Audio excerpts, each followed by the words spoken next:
Good morning again.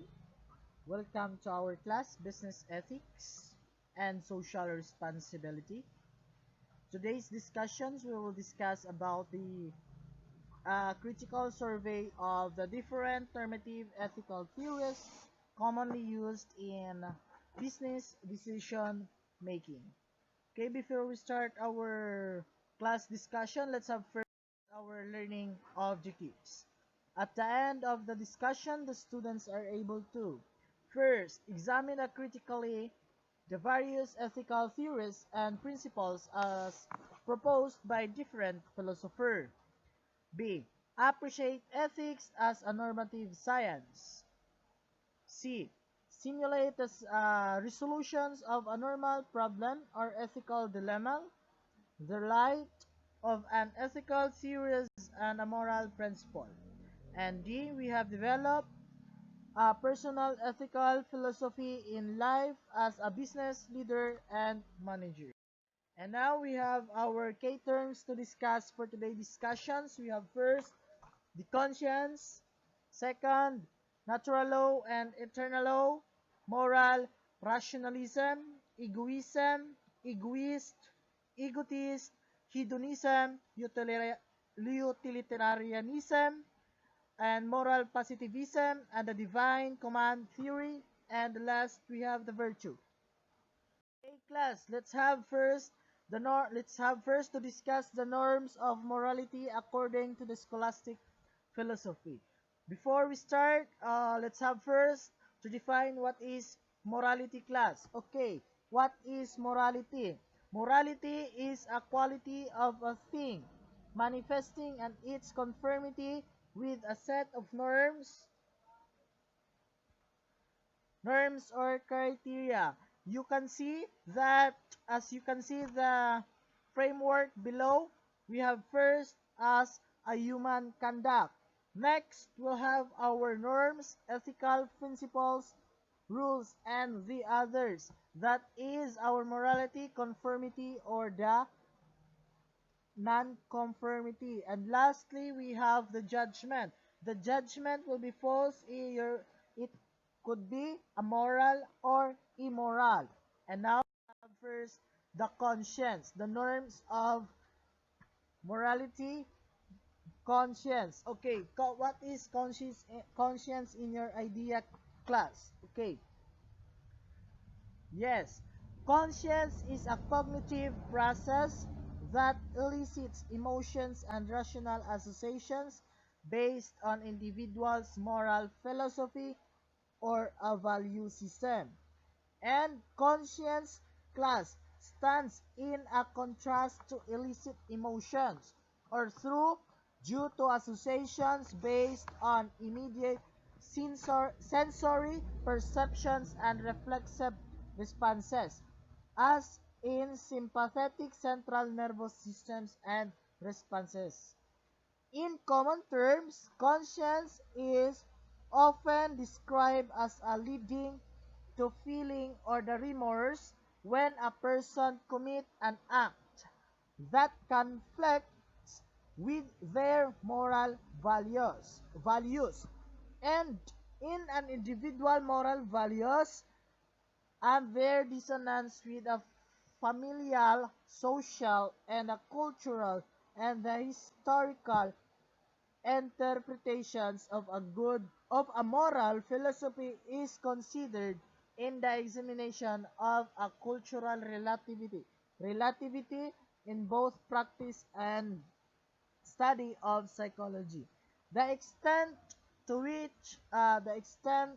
which conscience inform moral judgment before an action and whether such a moral judgment are or should be based on a reason has occasioned the debate through much of modern history between the theories of modern and just opposition to the theories of the Romanticism on the other reactionary movements after the end of the Middle Ages, class. Okay, a conscience, class, it says that it is a proximate norm of morality. And It is the practical judgment of a reason deciding upon an individual as a good to be performed or as an evil to be avoided. And conscience class is the nearest criterion in terms of evaluating the human conduct, as I said earlier. And conscience also tells us some good things should be followed and evil things to be avoided. And although conscience class is one of the criteria for re-evaluating of a human act, and it is a judgment may not to be correct and at all time.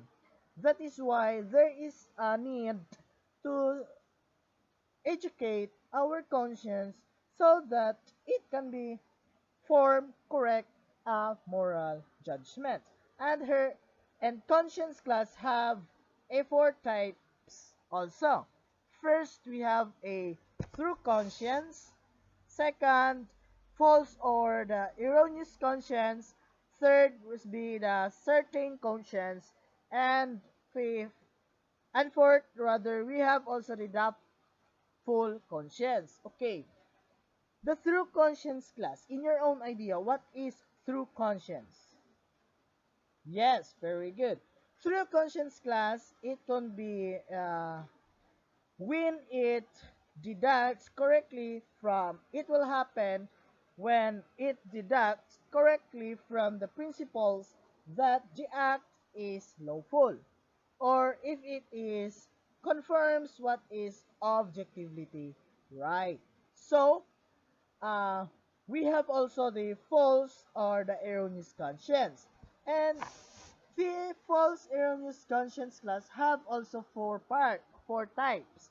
Okay, let's have know first what is the erroneous conscience. So, erroneous conscience, it decides from the false principles and considered as to be true that something is unlawful.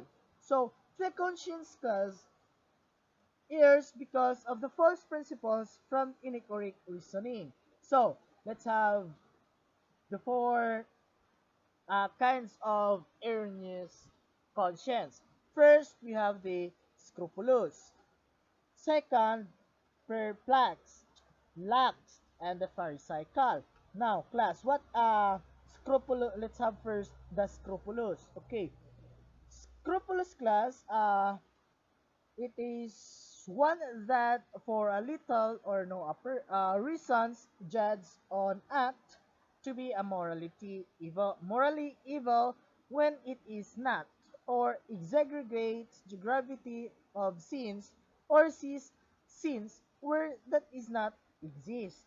And the perplexed will be judges wrongly that sin is committed, both in the performance or the omissions of an act. So one fears of that sin is committed, whether it was actually done or not. And for the lax, it is the judgment or the judges on insufficient ground that there is no sin in the fact, or that is the sin is not as grave as it is in fact. So, or it is an insensitive to a moral obligations in a particular area. And now, let's have first the last type of erroneous conscience. We have the Pharisaical. Okay, the Pharisaical class, it minimizes the grave sins but maximizes the small ones. So we have, let's discuss about the certain conscience class. Okay, the certain conscience.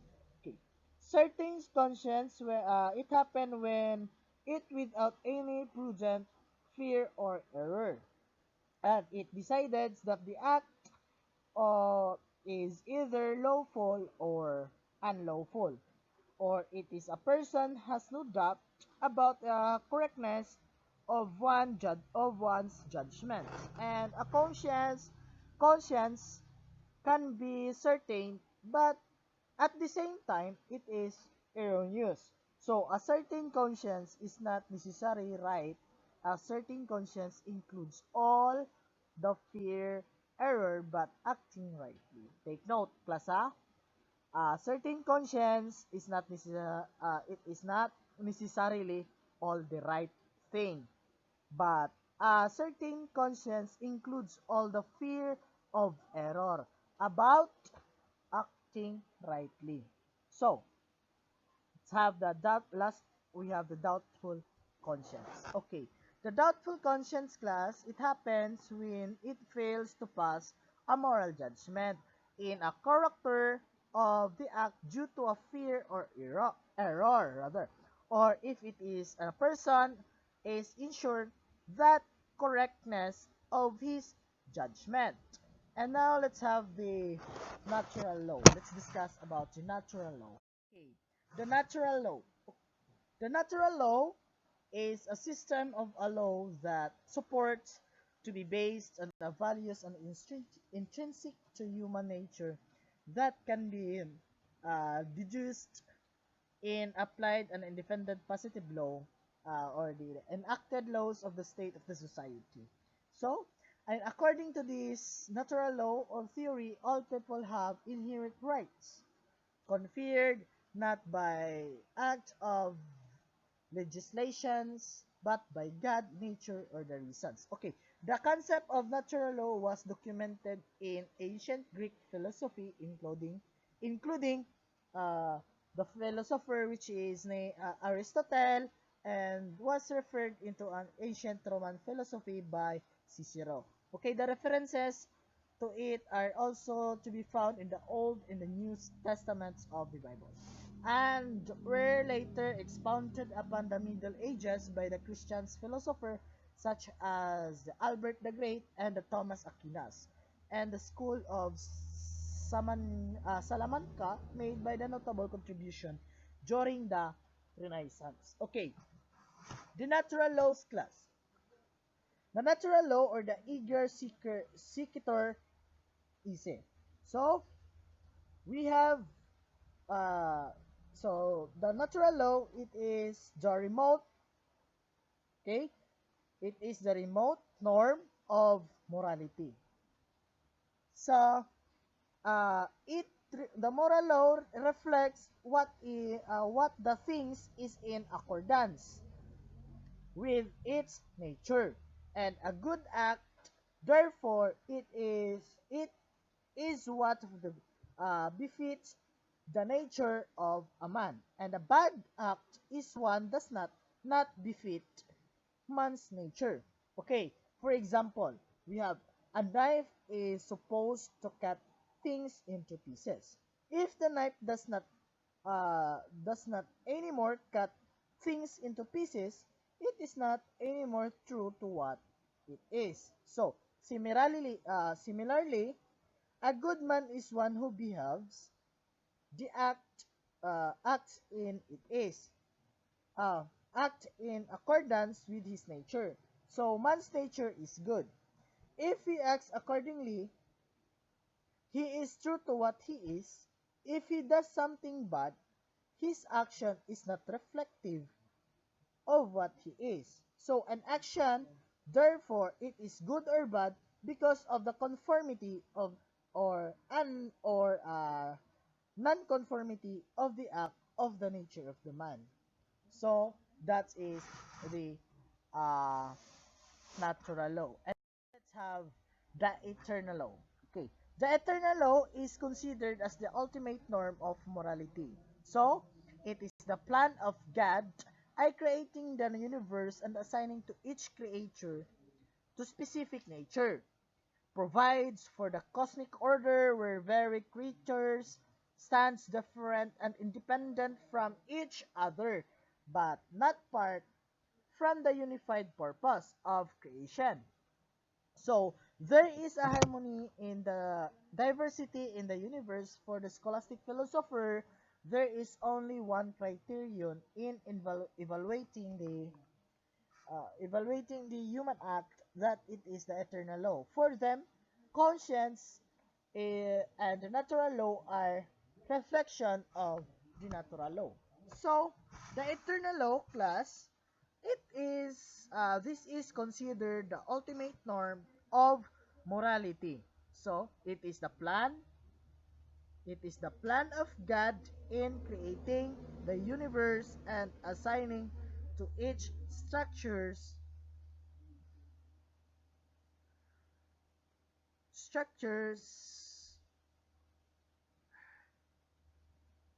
creatures of the specific nature. So, for Thomas Aquinas, the divine wisdom directing all actions and movements,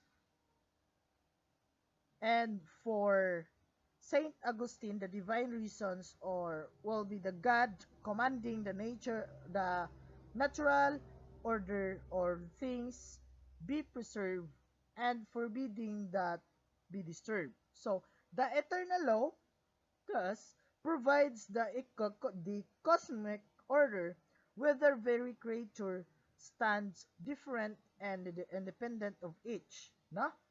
See that again? Cosmic order where every creature stands indifferent and independent.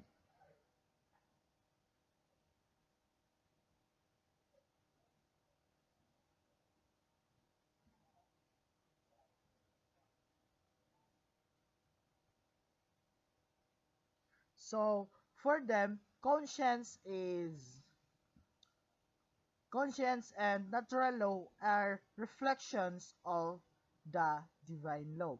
So we have the business applications. First, we have the ethical decision in business must be based on sound and acceptable criteria or the benchmark. And second, we have using the benchmark in decision-making process assure the managers and business leaders are reasonable project outcomes. And now we have the ethical theories commonly used in business decision making. And now let's have first discuss the life of the first philosopher, which is the Immanuel Kant. Okay, Immanuel Kant is born in Königsberg, Germany on April 22, 1974. And he received his education at the Collegium Fredericanum and University of Königsberg. In college, he studied chiefly the classics, and in the university, he studied the physics and mathematics. After his father died, he was compelled to forego his university career and earned a living as a private tutor. And in 1775, aided by a friend, he resumed his study and obtained a doctorate. His initial stint as a teacher in the university focused on lecturing on science and mathematics. Gradually, his field of concentration covered almost all branches of the philosophy. Although Kant's lectures and works were written during this period, he established his reputation as an original philosopher. He was made a professor of logic and metaphysics in 1770, and he received a chair to the University of the Königsberg, where he continued to teach and influence a lot of students. And Kant is an orthodox religious teachings which were based on rationalism rather than revelation. Revelation brought him into a conflict with the government in Prussia, and in 1792 he was forbidden by Frederick William II, or the King of Prussia, to teach and write the religious subjects. Kant gave it into this to 5 years, but after the death of the king, he considered himself released from his obligations. In 1798, the year following his retirement from the university, is published as a summary of his religious views, and he died on February 12, 1804. And as you can see, that as you see and that presentations, we have the Kant's moral rationalism. Okay, his rationalisms believed that reason is an autonomous. For him, reason is the all and the end all of everything. So the following line means of thought maintained that all truths and all knowledge are derived from a human reasons. And all laws and all moral principles also came from human reasons also again, according to Kant. According to Kant. So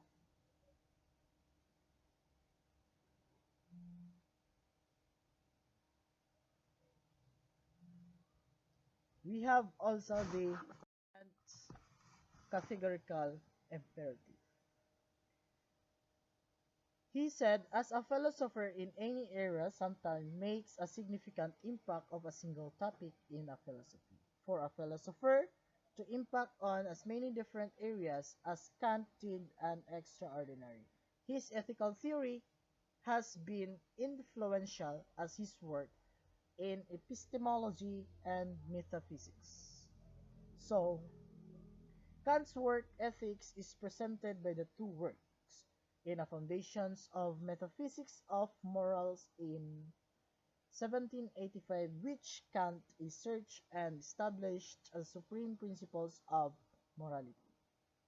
And in the establishment of supreme principles, critique the practical reasons in 1787, in which Kant attempted to unify his account of practical reasons, which his work is a critique of pure reasons, and was a primary proponent of his story that is called the deontological ethics. And again, class, what is deontology? We discussed last meeting. Okay, deontology is the study of duty and motive behind the actions. For him, the sole feature that makes an morality worthy is not the outcome that is achieved in the actions, but the motive that is behind the action. So Kant developed his moral philosophy in three works. First, we have Fundamental Principles of Metaphysics of Morals and Critique of Practical Reasons in 1788, and the Metaphysics of Morals in 1798. He develops Fundamental Principles of Metaphysics and Morals and Critique of Practical Reasons in 1788. And Metaphysics of Morals in 1798. And take note, class. Okay, Kant was probably best known for his theory about a single general moral obligations, and explains all the moral obligations we have. So we have the categorical imperative. Okay, a categorical imperative, class, is generally speaking is an unconditional obligations of or an obligations that we have regardless in our desires. Desires contrasts with the hypothetical imperative. So we have our moral duties can be derived from categorical imperative, which means formulative in three ways. So first, we have the formulations or the formula of the universal law. Says act only in accordance with the maxim through which you can at the same time well at it becomes the universal law. Example for that. If I breathe air, I can will it so that everyone breathes air. We can see breathing air is moral obligation. The second formulation, the formula of humanity, says that act of use of that act that you use humanity, whether your own persons or in the persons of any other, always the same time as an end, never merely as in means. So, example, we have, if I steal a book from you, I'm treating you as means to get a book only. If I ask to have your book, I am respecting your humanity or ability of rational thought. Third, we have the formulations of the autonomy. Autonomy is a synthesis of the previous two. It says that we should so act, we think of ourselves and legislating universal laws through our maxims. We may think ourselves as such autonomous legislators only in so far as we follow our own laws. So this theory is that have universal duties despite one's subjective and thus merely hypothetical. So imperatives that seek to fulfill one's own inclinations or happiness instead of these duties, and is known as the ontological ethics. Okay, Kant class was often cited as the most important source of his trans-ethical theory, in a particular theory of conduct, also as theory of obligations. And now let's have the critic Kant's philosophy.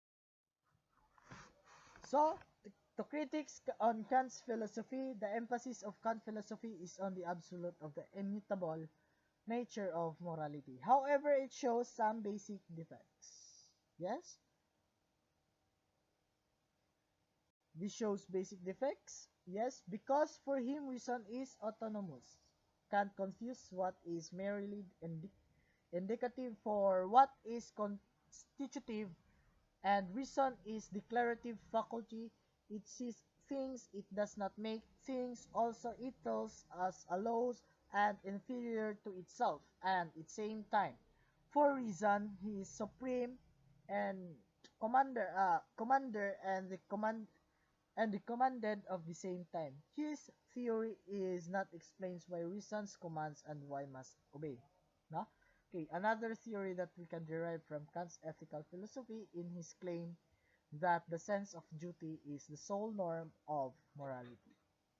Duty cannot Duty cannot be the only motive in the performance of an act, because of there are other motives that are more worthy and more mercy and a lot of more are examples of these actions, which are not only good but unquestionably of the highest category of love and patriotism. Example, the death of Jose Rizal and Ninoy Aquino are examples of actions whose motivations are not inspired by one's sense of duty but by love for the country.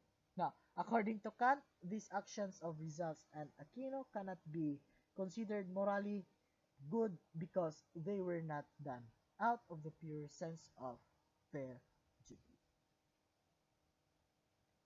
So, in business applications, we have Kant's first introduced the importance of the humanistic dimensions into business decisions.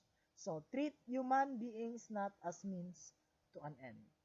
Second, Kant stressed out the importance of motivations of acting on principles. An action has moral worth if it is done from sense of duty. So, Kant's categorical imperative gives a firm rules to follow in immoral decision making, rules that do not depend on circumstances or results, and it and that not permit individual exemptions. So it means no matter what the consequences may be or who does it, some actions are always wrong. Example, lying. And that's all for the Kant's theories. And now let's proceed for the uh, second philosopher, which is NICCOLO Machiavelli in 1469 to 1527. Okay? First, let's discuss about the life of NICCOLO. So, NICCOLO di Bernardo Machiavelli was an Italian essayist, dramatist, historian, sketch writer, biographer, dialogist, writer or novels, and a poet. He was born on May 3, 1469 in Florence, Italy. In 1476, when he was 7 years old, he started studying Latin. He then had several humanist mentors in later years and his studies. By 1481, Machiavelli started writing different topics of humanities. So, when he was in his 20s, it was height of the influence of the great Dominican preachers Savonarola in Florence. Then his influential man came to such miserable end in 1498 when he lost his regime. Machiavelli learned early about the relative power of good and evil forces in the society. Later on, he was sent to France as a part of the Second Chancery of Florence in December of 1500s. Machiavelli ended his missions in France, and in October 1502, he was sent to Imola to meet with their Caesar Borgia, Duke of Romagna. He was awed by the Duke's leadership styles of using every means possible to stay in power. Likewise, notice that Caesar Borgia's success was basically grounded on the Duke's good fortune, so he lost his power just when a fortune deserted him.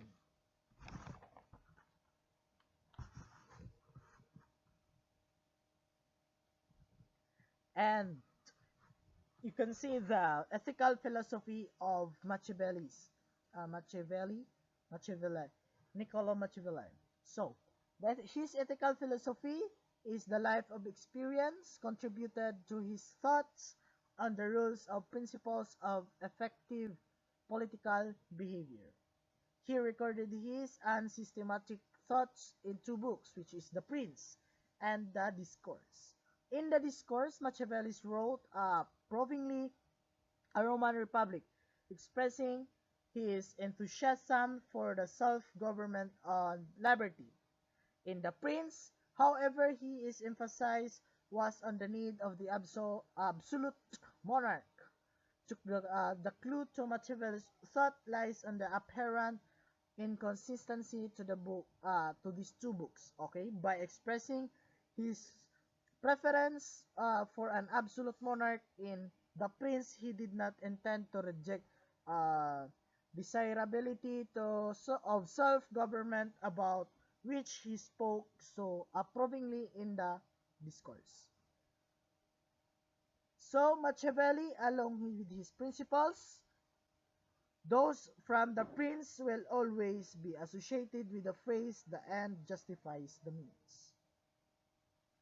Also, his views on cruelty, selfishness, and the bad side of the human nature in his novels, The Prince, maybe the people have interpreted his concept of a leader as a cruel, evil, and deceiving person.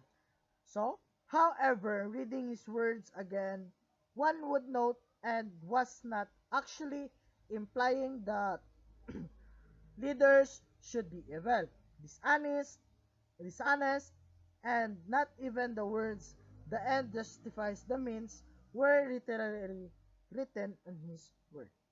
Okay,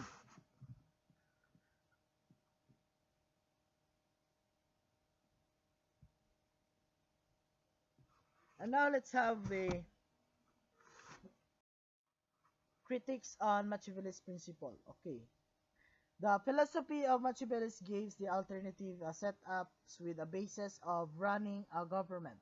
Okay, in our present society, we are experiencing a serious financial crisis and our economy may collapse if the government would not create means to collect sufficient resources to pay the country's debt and overcome the deficits. Okay, the RAO government pushed lawmakers to pass a 12% VAT to pull together funds by collecting more taxes or increases to the national budget, and it seems to be the dilemma between making people pay more taxes, thus increase cost of goods, and helping the people catch up with the difficulties of life. More taxes collected will mean more funds and the government to spare and the various projects for the poor.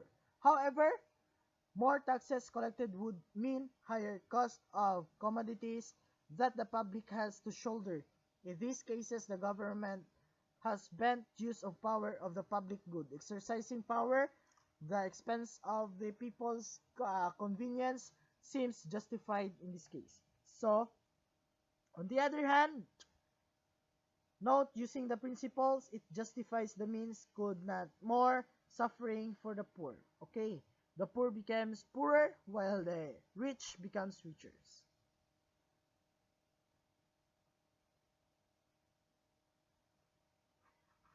We have second, the Lord actions, as a British statements once said. That is under only for the critic on Machiavelli's principles. Power tends to corrupt. The absolute power corrupts absolutely. Although the power is used, maintained, and the governed states staying along in power could also be the dangers. This means the reasons why so the countries today have abandoned and the political seems called the monarchy. Aside that a few expectations, like some Arab countries, Thailand's United Kingdom countries, and nowadays are not anymore ruled by the kings and queens, that is, by men and women having the absolute power by virtue of the birth and the ancestors. A few countries have preserved an atopic monarchy, but few usually this is called the constitutional monarchy. Their kings and the queens were merely symbolic figureheads, and the real power resides to detect the prime minister. The reasons a human being cannot be trusted in the absolute power. And now we have the business applications for the Niccolo's Machiavelli's principles. Okay, we have first on management. In on management, the styles where our employees are required to work very hard no matter what it takes just to achieve what the bottom could be the scenarios in applying the Machiavellian principles. Okay, it says that the employees sacrifice their time for family, relationship, and with others and with God to comply with the demands of a competitive work to the environment. Some may be may be required to leave their homes to be assigned to a far destinations, accessibles and demands of the jobs, but not to requires a good family life. Indirectly, it means to achieve the goal only. A corporation takes all the measures, even changing the lifestyle of a person. And now let's have the on the individual. Okay, in meeting the demands of a job to make both ends meet to provide a comfortable life of the family, people tend to prioritize their time on work over time for family. So their intentions is to give the best of the family in terms of the material family.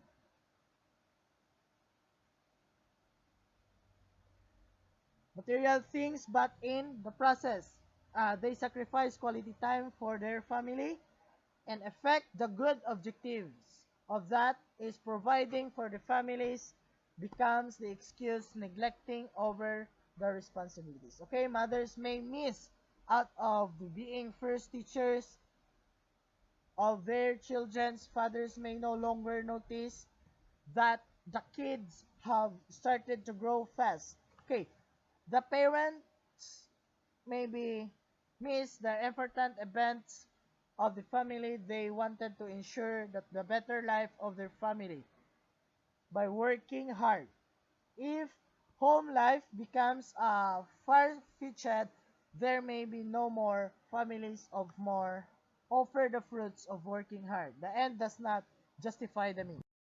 Next, we have the leadership. On leadership, sometimes it is the autocratic leadership styles in necessary especially in running an organization. Although the democratic styles and leadership has its own benefits, it may not work in some instances and in some organizations at all. We need a strong autocratic leaders to motivate people to attain the goals of the state organization as its case to countries like Singapore, Malaysia, and Taiwan. And that's all for today's discussion class. Thank you for your for listening. For some clarification, you can call me at 0948-7793 for the TNT and Smart and 0926959193 for TM Globe. And you can visit our site at https www.gaitf.com/e-learning. And the other terms to be discussed next meeting because we are already lack of time. Stay safe and thank you. That's all for today's discussion.